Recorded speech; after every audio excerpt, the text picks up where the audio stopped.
dear friends of ours. And we were invited to their 50th wedding anniversary party. And Father Doc was there, and he was sitting at our table. So I got to talking to him, and I said, well, Father Doc, I said, is there really such a thing as purgatory? And he said, well, that's what they tell me. So then I said, now, they say we're going to get our bodies back, after we get resurrected. I said, is that true? He says, I hope not. He says, I don't want this body back. So I thought I'd share that with you. Yeah. Let's stop this. Two stories. First one is, at one point he took a bunch of us to see the movie Pinnacle. And there was the singing with Richard Harris and all that stuff. And as we were driving back, he said in the car, did you notice the note of realism in the movie? And realism. He said, did you notice that whoever played Guinevere, that there was snot coming out of her? He doesn't remember that.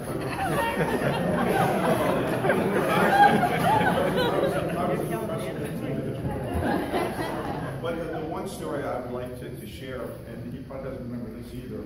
In high school, I had a problem where I would sometimes stammer when I would talk. And when we had the way north, in the year I was there, they picked about touring, not so much the person with the highest person. We had a competition. And whoever was running the competition said, and I was a pretty strong student, and they said, well, that's not how Blaze can compete because he'll just embarrass himself and stammer and all that kind of stuff. And what Bill did is he went to whoever was in charge and said, give him the opportunity to fail.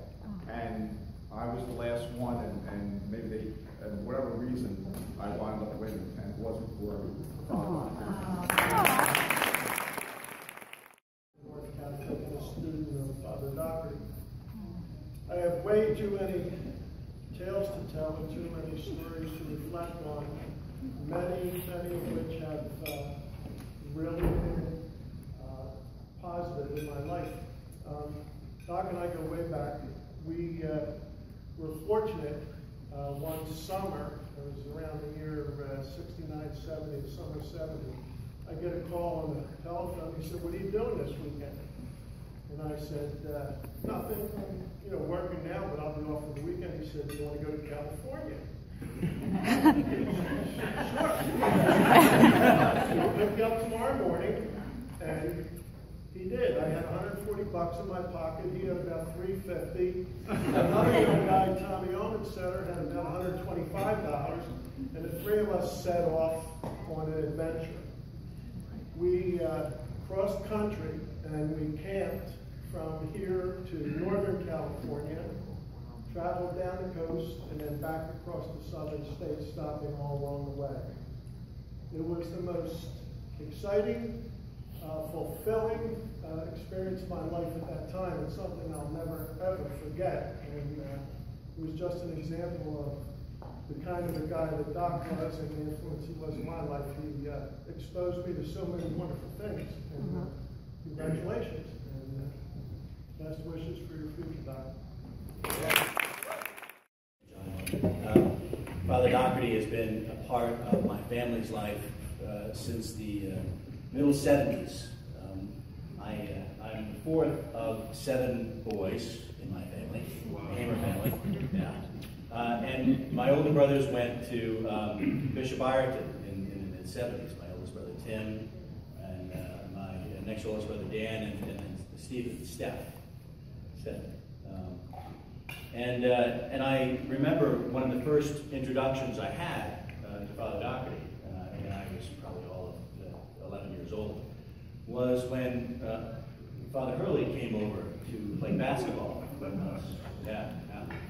And Father Dougherty was there at the time, and I looked at Father Dougherty, and he looked at me and he said, Father Hurley cheats.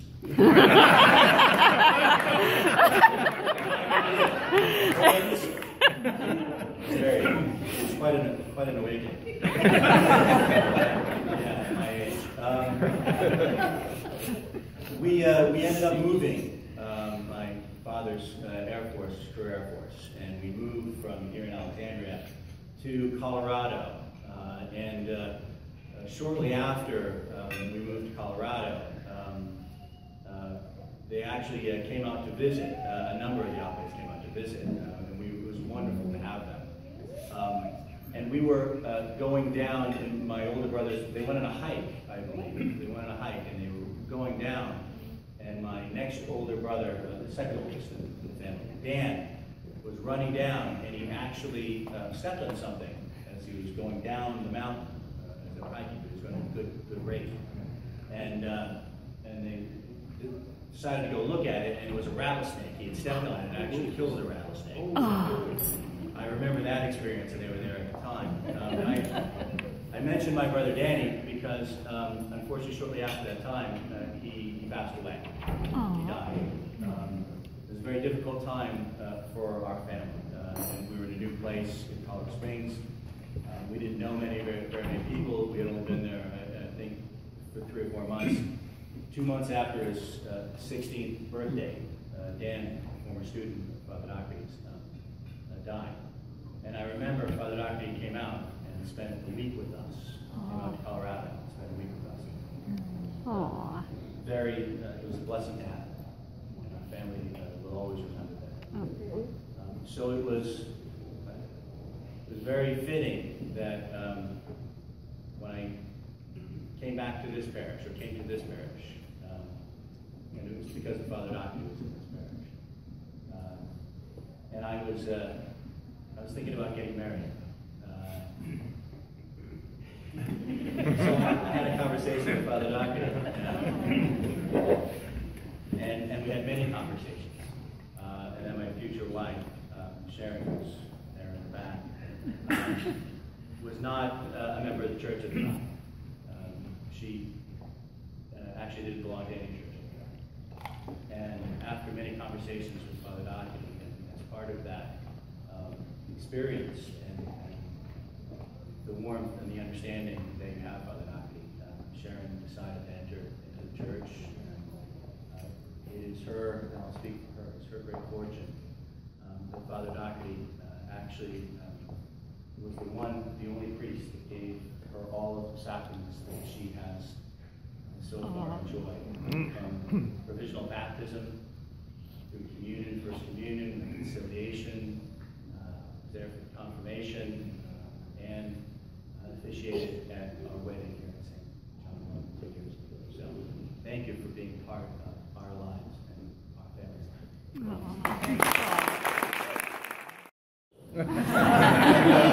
I got out of North Catholic in '66, and in my senior year I had the enormous luck, and we all did, of having as our teacher of French 3, William Neal Dougherty. And he changed our lives. I can literally say, almost every month, or sometimes every week, I can hear something he said. It reverberates. I could tell you, but I don't want to make this long. Things I thought of recently that he said that have been a treasure to me forever. And each of us can say things like that. The oblates here have had a positive impact on me, though you don't see any evidence of it, and on our vocations. But I really think Father Dougherty, more than anyone else, has had a great impact on vocations. And if someone influences you so much that you take your life and offer it to God, because of what that person told you with great insight, wisdom, and warmth, it's difficult to make a better contribution to other people's lives than that, don't you think? We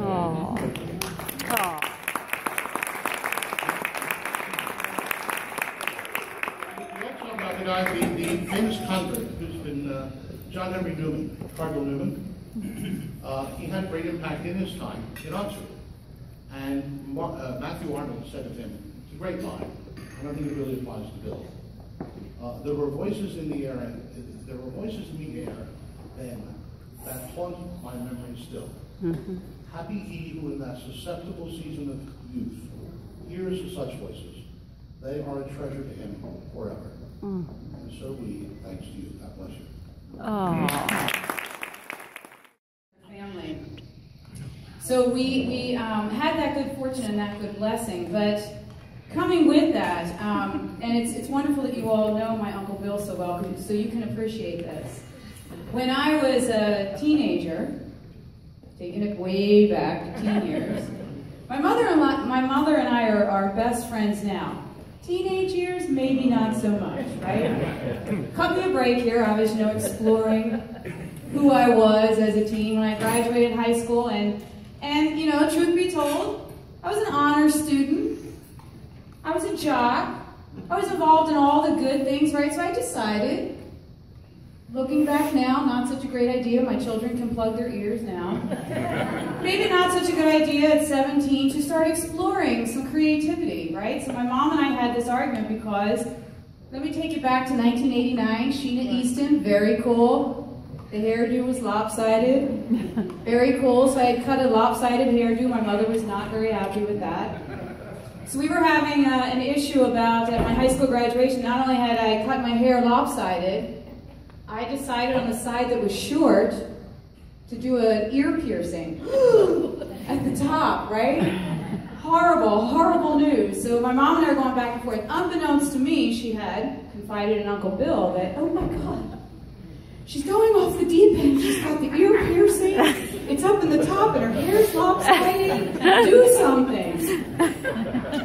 So there we are in the kitchen of my mom's house at my graduation party, and I think I am awesome, right? With the hair, piercing, and I look magnificent. And she's steaming over it, and everyone's taking pictures, right? Yes, looking back now, I think, oh dear God, it was horrible. So my Uncle Bill, being the non-confrontational, even-keeled man that he is, stood there listening to us going back and forth like a tennis match, and never raised an eyebrow, blood pressure doesn't go up. He just listened and listened, and he said, I'll tell you what, here's the thing, and now I know, working with all the teenagers, how he knew how to handle it. He said, well, the thing is, I think, he says to my mom, she should express herself. She should do whatever it is that she needs to do to express herself. And I was like, yes. See? And he goes, but I will say, and he was armed with documentation because he knows how my mind works. Slaps the document down on the kitchen table and he says, I just want you to take this with you, read this. You know that when you have a piercing up in the cartilage and it gets infected, they amputate the top of your ear. Just like but that probably won't happen to you, but it is going to get amputated. So being 17 and knowing everything, I'm, ooh. And then he looks at my mom and he goes, when they amputate the top of her ear, she's going to have to grow her hair down.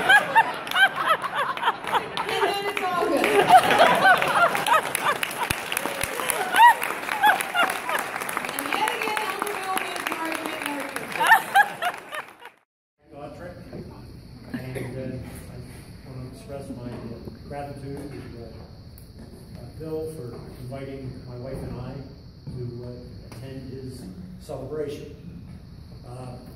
Outside of Bill's family, he and I in this room, the people in this room, we probably go back the longest.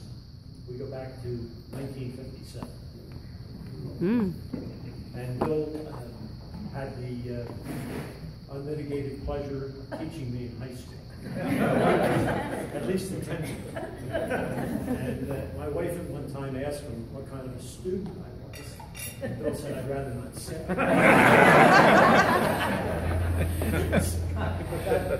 With that being said, on my graduation from North Catholic, Bill and I went our separate ways. He went to Europe for 6 years at the University of Fribourg, and we corresponded that whole time. And he was unable, or let's just say the community didn't encourage him to come back in those 6 years. And he was subsequently ordained in Europe. But we had this wonderful correspondence, and he writes the most beautiful letters, the most meaningful. And of course, I was going through various life cycles, marriage, children, et cetera. And of course, he was enthused, you know, in his correspondence. So he comes back to the States, and he then goes back to North Catholic, and stayed there for, you know, a number of years, and, you know, we would get together on many, many social occasions. In fact, he had baptized my daughter, who was well into her 40s. She might not appreciate the same. And then we've stayed friends for those 50-some years, which is, you know, quite a long time. And I must say, I can have a tendency to be verbose, but I must say, he has had such a profound influence on my life. And, you know, I've had, you know, an interesting career and, you know, many, many life experiences.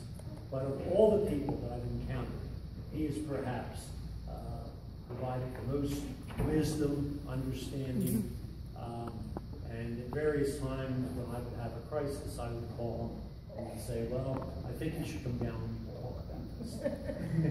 And I just wanted to say thank you for all those wonderful years. And we have a very, very special friendship. And, you know, words just can't express the deep affection and gratitude I feel toward this person. So I wish you continued success and good health, and thank you again for inviting us. My father, Tom Langgraf, one of the Oblates of St. Francis de Sales. I live in Toledo, Ohio, and I'm a member of that renegade province. But Bill and I met because he was a postulant in 1954 in Charlotte, Maryland, and I was a novice. And we met at that time. I tried to play sports. I was terrible at all. I tried. Bill didn't even try. He was into music and all that good stuff. But it was my junior year in college and his sophomore year. I can't even remember all the details. We had a common interest in a biology experiment. It was sort of an extracurricular biology experiment, and we worked on it together.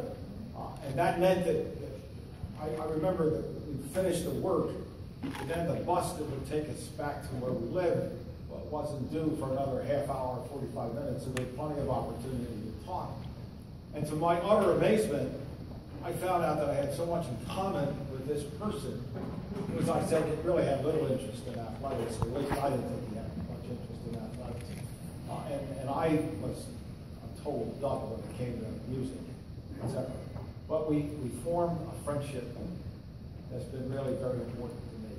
Best friend. Oh. And I will tell you one little funny story. I think it was funny anyway. We were on a cruise together. There were other people in the group here that were on the same cruise. And the first day we're on the cruise, Bill announces to me, I am not going to go swimming. I said, well, why not? He said, I'm overweight, and I'm embarrassed, and I'm not going to do it. I said, okay, no swimming. So I said, well, let's go up on one of the high decks, and we'll read and soak up in the sun or whatever. So we had to walk through the swimming pool. Now, the average age on this cruise, seriously, was 82. I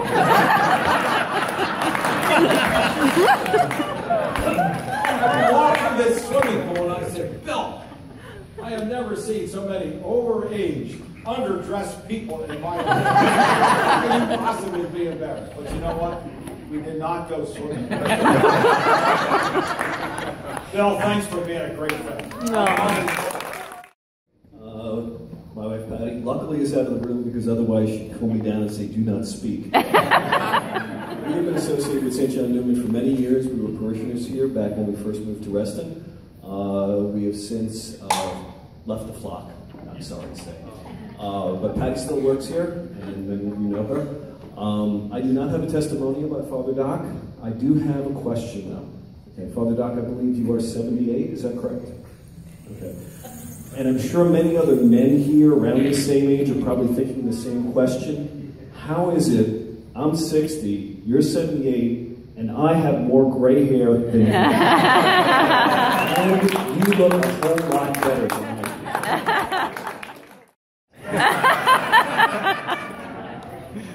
Joe Newman. I'm one of the oblates. I was here as a deacon for 6 months. I've known Bill since 2013, so... Way back. So when I was here, we had a celebration with the young adults at the rectory, Jeff and I did. And I said to Bill, Bill, you should come out. Everyone wants to talk to you. And he says, oh, I'll go out for 15 minutes or something.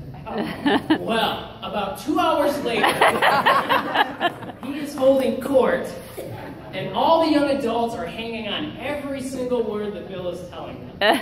And so I stand up in response to your question. Bill, you are the one who taught me how to be young and charming. Well, my name is Rich Schneider. I happen to be Bill's brother-in-law. I'm the guy that married his little sister. Yeah.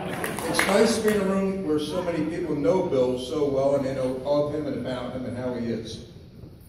I can tell you 100 stories. I feel my best are vacations with Bill, with these guys when they were just little people. He would never help carry anything to the beach. If you're going to play with it, you carry.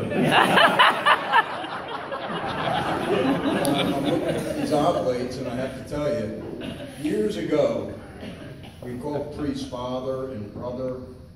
Well, Bill had a unique experience. He had a couple of young oblate novices. And just the way he related to them and they to him, it was like he was a dad with 2 sons. Of course, he dumped those 2 young boys on my wife and I. They were named Chris Beretta and Pat O'Connor. They drove him crazy, then they drove us crazy. But it's been a wonderful time with Bill. Hope everything's okay this evening. You all right? And it's nice that so many people turned out for him. Thank you all. I'm not going to talk too long so I don't start shaking, but I'm Frank Salamone and I'm Bill's brother-in-law also. Oh. And I have many things to thank Bill for, but the biggest thing I have to thank him for is introducing me to his sister, Rosemary, who was my wife for 57 years. As you know, we have wonderful priests in our church. They give us great homilies. Father Don has only been with us a year, but he's been coming here for a number of years, very dynamic. You know. Father Bob always has wonderful words. I think he reads them from the floor.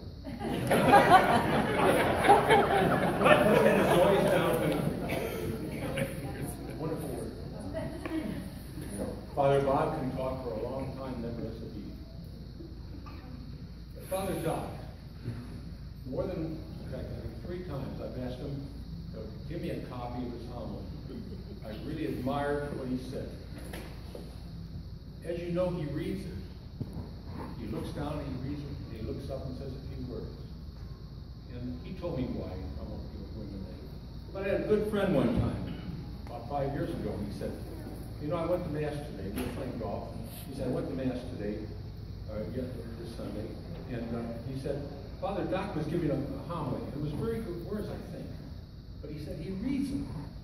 And I said, well, they are good words. He said, yeah, but he reads them. And I said, well, just listen to him and shut your eyes. Just in following up on what was said about Father Bill.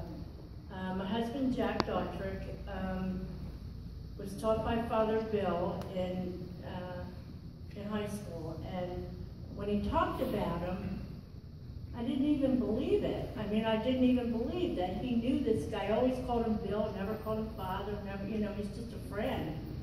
And, but then we started coming down and we met him and we've been here numerous times and gone to Mass. And when they changed the words in the Mass, and they changed the words of the Mass, and Father Bill and I talked about it, and it was about the dew fall.